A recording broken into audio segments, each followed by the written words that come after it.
Good morning everyone. मैं मुजाहिर जय गुरु private ITI से आप लोगों का स्वागत करता हूं आपके अपने यूट्यूब चैनल जय गुरु प्राइवेट ITI के ऑनलाइन पोर्टल पे।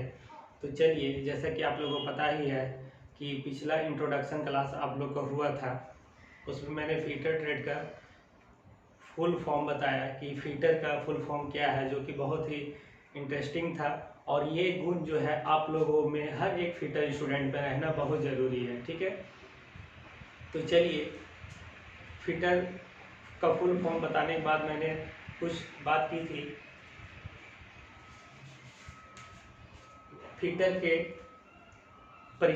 फिटर से परिचय कराया था, फिटर का काम के बारे में कि फिटर का वर्क क्या है, ठीक है, या इसका उद्देश्य क्या है फिटर का। तो किसी भी छोटे छोटे पुर्जों को आपस में मिलाकर एक मशीन का रूप देकर, मतलब फिटिंग कर कर मशीन का एक रूप देना, ये फिटर का कार्य है। फिटर का कार्य क्या है? छोटे छोटे पुर्जों या बड़े बड़े पुर्जों को आपस में एक जगह असेंबल करके फिटिंग के द्वारा मशीन के एक रूप देना, ये फिटर का कार्य है, ठीक है। तो अब हम लोग जो बात करेंगे कि जो कि हर एक इंडस्ट्री में और हर एक वर्कशॉप में जितने भी संस्थान होते हैं, ITI कॉलेज होते हैं, उन संस्थानों में या तो जितने भी इंडस्ट्री है, जब आप ITI करने के बाद जो जॉब पालेंगे, कहीं जब वर्क करेंगे, कोई इंडस्ट्री हो या तो कहीं पे कोई संस्थान हो या कहीं पे भी आप वर्क करेंगे, या तो घरेलू कार्य में भी क्या होता है कि आज जो मैं टॉपिक पे बात करूंगा उसके बहुत ही महत्वपूर्ण योगदान होता है। वो क्या है?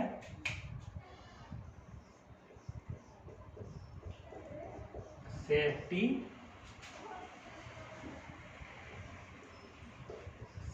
प्रिकॉशन। क्या है? Safety precaution.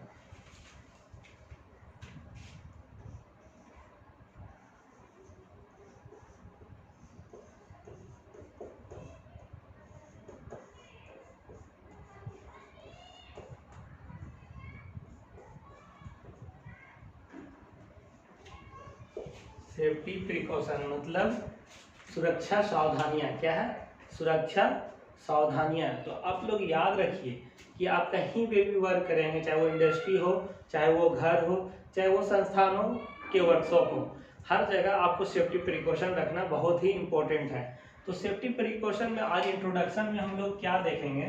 सबसे पहले इंट्रोडक्शन में हम सेफ्टी प्रिकॉशन से परिचय होते हैं, ठीक है।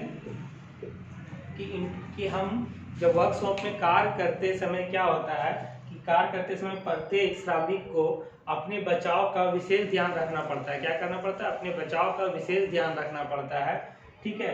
जैसे एक बहुत ही पुराना कहावत है, जो आप लोग ये श्लोक भी कह सकते हैं, ये श्लोक हर जगह आप लोग को देखने के लिए मिलता है कि सावधानी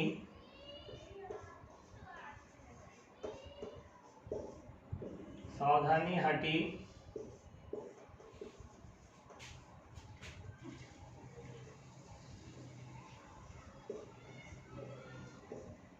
दुर्घटना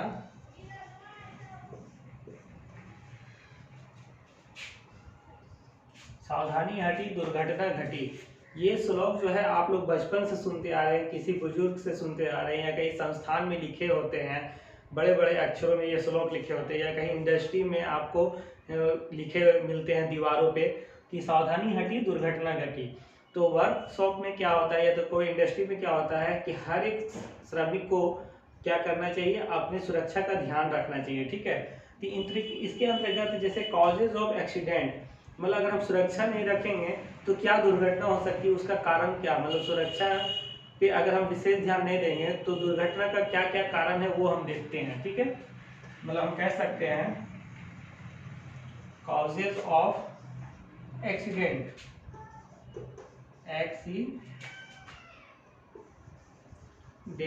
ठीक। तो कॉजेज ऑफ एक्सीडेंट मतलब एक्सीडेंट में क्या होता है? वर्कशॉप में प्राय निम्नलिखित कारणों से क्या होता है? दुर्घटना घट सकती है। जो कि ये चीज मुख्य बिंदु को हम ध्यान में अगर रखेंगे तो हम दुर्घटना से बच भी सकते हैं, ये याद रखिएगा। तो देखिए, श्रमिक की लापरवाही, सबसे पहला पॉइंट क्या है? श्रमिक की लापरवाही अगर रहा तो क्या होगा? दुर्घटना घटने का एक कारण बन सकता है, ठीक है। दूसरा है कि श्रमिक की क्या है? आत्मविश्वास, ठीक है। वो मतलब श्रमिक को बहुत ओवर कॉन्फिडेंस है कि कि मैं ये काम अच्छे से कर लूँगा, कोई दुर्घटना नहीं घटेगी, ये ओवर कॉन्फिडेंस भी है। फिर क्या है, श्रमिकों की अरुचि। अरुचि मतलब उधर आपका इंटरेस्ट नहीं है, मतलब जिस काम को आप कर रहे हो उस काम में आपको क्या लग रहा है, इंटरेस्ट नहीं लग रहा है, तो ये भी क्या है, दुर्घटना का एक कारण बन सकता है। मतलब क्या बोल सकते हैं हम, श्रमिकों की अरुचि, मतलब उस काम को वर्क करने में इंटरेस्ट भी नहीं है। जैसे एक एग्जाम्पल के तौर पे बहुत से बच्चे क्या होते हैं कि मैट्रिक के बाद कुछ ऐसा सब्जेक्ट चुन लेते हैं 11 में 12 में कि उनको मन ही नहीं लगता पढ़ने में, वो डिस्ट्रैक्ट हो जाते हैं, वो पढ़ ही नहीं पाते हैं। नहीं तो आप लोग क्या है, अपने रुचि के हिसाब से उस सब्जेक्ट को ले कि आगे आप उसमें बहुत अच्छा कर सकें, ठीक है। इस चीज़ का ख्याल रखिए, पढ़ाई वही कीजिए जो आपको मन करे, तो उस लाइन में ही जाइए जिसमें आपको मतलब रुचि है, आप ज़्यादा उस पर फोकस कर सकते हैं, आप उस पर ज़्यादा मेहनत कर सकते हैं, तो उस पर ही जाए। तो उससे आपकी क्या होगी कि पढ़ाई भी अच्छी होगी और आप जल्दी सफलता भी हासिल करेंगे, ठीक है। तो ये क्या होगा कि काम में जब अरुचि रहेगा श्रमिक का, तो उस पर ध्यान नहीं लगेगा, तो वो भी एक कारण बन सकता है दुर्घटना का। और क्या है कि श्रमिकों की अज्ञानता, जैसे कोई भी मशीन, बहुत सारे ऐसे लड़के भी होते हैं कि बाइक चलाना आते नहीं है, अब बोलते हैं हाँ हाँ मैं जानता हूँ, बाइक चलाने जानता हूँ, और क्या होते हैं वो फ्रेंड से कोई बाइक मांग लेते हैं, और जब चलाने के लिए रोड पे उतर जाते हैं, पता चलता है कि अचानक कोई गाड़ी आ गया, एक्सीडेंट हो गया। तो याद रखिए, जब आपको अज्ञानता भी हो कोई काम में, जैसे ये मशीन है, कुछ एक तरह का मशीन है, उसको आपको चलाने में कुछ मालूम नहीं कि कैसे चलेगा, उसको भी आप क्या कर रहे हैं कि जबरदस्ती आप अपने मन से बोल रहे हाँ मैं जानता हूँ और चलाने लगे, उससे भी क्या होगा, दुर्घटना हो सकती है। तो श्रमिकों की अज्ञानता मतलब क्या, नॉलेज की कमी के वजह से भी दुर्घटना का एक कारण बन सकता है, ठीक है। बहुत सारे ऐसे पॉइंट्स हैं, ठीक है। मशीन की खराब दशा, औजार की खराब दशा, ये सब भी क्या है, एक दुर्घटना का कारण है। और क्या है कि श्रमिकों में अनुशासन की कमी होगी, सबसे इम्पोर्टेंट पॉइंट कि वो क्या करते हैं, वो दीवारों पे बड़े बड़े श्लोक तो पढ़ते हैं, लिखे हुए होते हैं, सावधानी हटी तो दुर्घटना घटी, ये सब पढ़ने के बावजूद भी क्या होते हैं, वो रूल एंड रेगुलेशन को फॉलो नहीं करते। उनमें अनुशासन की इतनी कमी होती है कि ना वो सही से पढ़ पाते हैं, ना वो सही से काम कर पाते, ना ही वो जो अपने काम को लिए हैं आगे की ओर जाने के लिए उस काम को पूरा कर भी नहीं पाते, जिसके वजह से क्या होते हैं कि वो अभी जॉबलेस हो जाते हैं। मतलब अगर वो जब पढ़ाई पे मेरा प्रायोरिटी है, अगर हम पढ़ेंगे ही नहीं तो हमें जॉब कहाँ से मिलेगी। जैसे एक एग्जांपल, जब भूख ही नहीं लगी तो खाने में इंटरेस्ट नहीं आएगा, खाना आपका कितना भी अच्छा हो, जब भूख नहीं लगी है तो खाने का जो स्वाद है, वो टेस्ट नहीं आएगा, ठीक है। तो याद रखिए, जब तक आप पढ़िएगा नहीं तब तक आप जॉब हासिल नहीं कर सकते, और पढ़ाई में मेहनत करनी होगी, ये नहीं कि बस जैसे तैसे पढ़ के हम जॉब ले लेंगे, वैसे तो होगा नहीं, ठीक है। तो आप लोग अभी से मेहनत कीजिए, मैं गाइड करूँगा, जो भी क्वेश्चन रहे कमेंट्स बॉक्स में लिखिए, मैं उसको आप लोग कमेंट्स को जवाब दूंगा, ठीक है। किसी तरह की कोई दिक्कत है आप हमें कमेंट्स कर सकते हैं।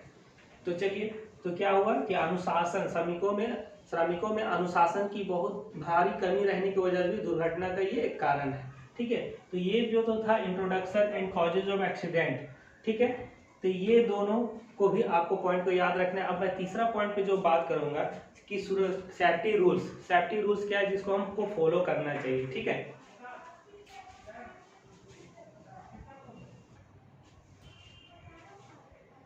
तो देखिए, अब जो है कि सेफ्टी रूल्स के बारे में हम बात करेंगे। सेफ्टी रूल्स में मुख्यतः 3 पॉइंट्स आते हैं, self safety, general safety and machine safety. अगर हम सबसे पहले अपनी खुद की सुरक्षा के बारे में जान जाएंगे तो भी दुर्घटना से बचेंगे, जनरल सेफ्टी भी आपको फॉलो करना होगा और मशीन सेफ्टी भी आपकी चाहिए।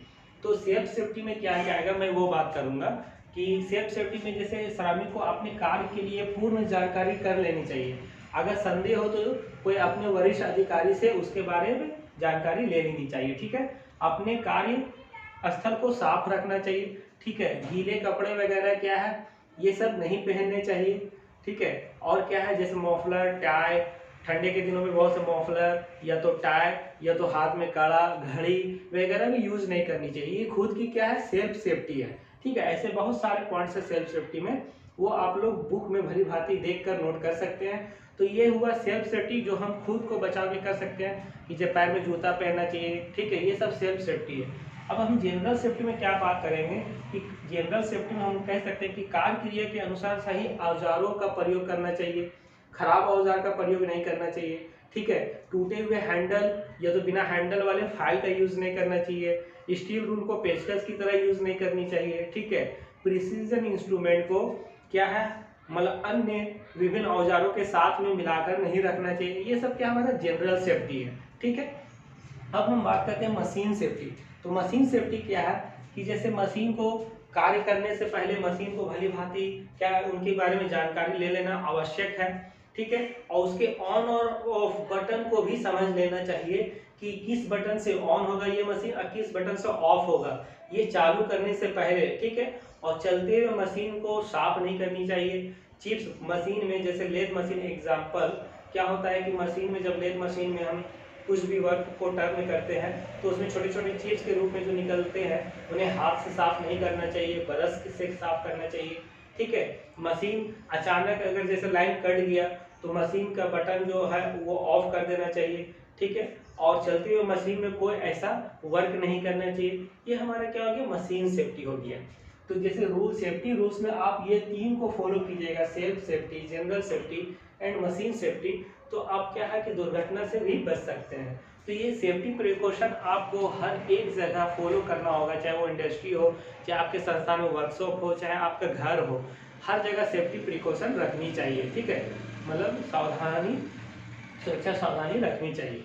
तो चलिए आज तक का क्लास में मैं इतना ही जाना। नेक्स्ट वीडियो में मैं आप लोगों के लिए फिर से एक न्यू टॉपिक के साथ आप लोगों के साथ एक आऊँगा। Okay, thank you.